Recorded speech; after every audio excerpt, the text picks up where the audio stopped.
Une île, deux pays, mon pote.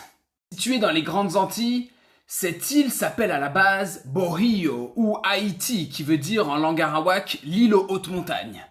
À partir de 1492, votre meilleur ami Christophe Colomb décide de l'appeler Que ça me fait penser à l'Espagne, je vais l'appeler Española. Et c'est comme ça que progressivement l'île est colonisée par les Espagnols. Et à partir de 1500-1502, on crée une ville qui devient la ville coloniale qui s'appelle Santo Domingo de Guzmán. C'est pour ça que progressivement toute l'île va s'appeler Saint-Domingue en français. Et les Espagnols commencent à y exploiter de nombreux produits comme du tabac, de l'or, en exploitant progressivement des êtres humains déportés d'Afrique. Mais ces colons espagnols sont surtout exploitants de la partie orientale de l'île, c'est-à-dire que progressivement ils délaissent la partie occidentale.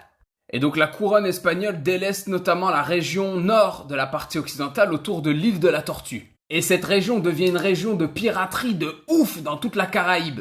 On y retrouve des pirates français, des pirates anglais. Et dans ce Wall Street de la piraterie, on retrouve même des pirates nègres-marrons qui se sont échappés des plantations et qui rejoignent des communautés de pirates parce que la piraterie n'est jamais finie. Et c'est à la fin du XVIIe siècle, en 1697, on a le traité de Ryswick entre la France et l'Espagne qui sépare véritablement l'île en deux, partie occidentale avec Saint-Domingue et partie orientale avec Santo Domingo de España. Et quand la France prend possession de cette île, elle devient progressivement au XVIIIe siècle la première région productrice de sucre au monde, mon gars. Ah, perle des Antilles, à quel prix? Très très sale. Et donc à la fin du XVIIIe siècle, les populations afro-descendantes de cette région se font une révolte de dingue, la révolte de Saint-Domingue, deviennent indépendants, c'est la proclamation d'Haïti, première république noire au monde, mon pote. Sauf que proclamation d'indépendance ici, donc on a des troupes françaises qui se cachent dans la partie espagnole de Saint-Domingue.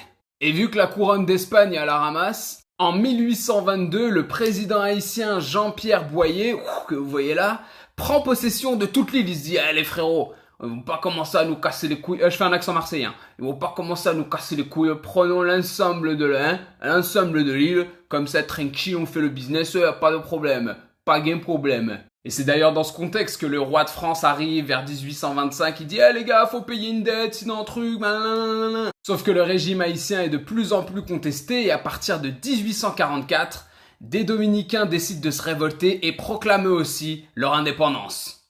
Et donc on a deux pays qui se construisent comme ça avec un peu de difficulté et un peu de tension les uns les autres. Sans oublier que juste au nord, vos meilleurs amis américains ont pas trop envie de les laisser tranquilles. Du coup, au début du XXe siècle, il y a littéralement une colonisation américaine avec des degrés différents, à la fois en Haïti et à la fois en République dominicaine. À la fin de cette période coloniale, dans les années 1930, on a le président de la République dominicaine, Rafael Trujillo, qui notamment a une politique anti-haïtienne, ouvertement anti-haïtienne, il commet des massacres, etc., ce qui ajoute de la tension entre les deux pays. Également, dans les années 1960, du côté haïtien, on a le président Duvalier, a.k.a. Papa Doc, qui lui aussi a une politique hyper dure vis-à-vis de la République dominicaine, ce qui augmente la tension entre les deux pays, mon pote. Et donc finalement, ce sont deux histoires qui s'écrivent face à face, deux difficultés, deux problématiques, mais aussi parfois de la fraternité, parce qu'on a de nombreux mélanges qui s'effectuent. Mais en tout cas, aujourd'hui, on a deux identités qui se sont créées sur une seule et même île, alors que vous soyez team compas, ou alors team bachata.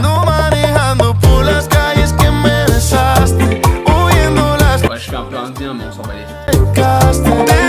En tout cas, il y a de la puissance qui sort de cette île. What? Big up.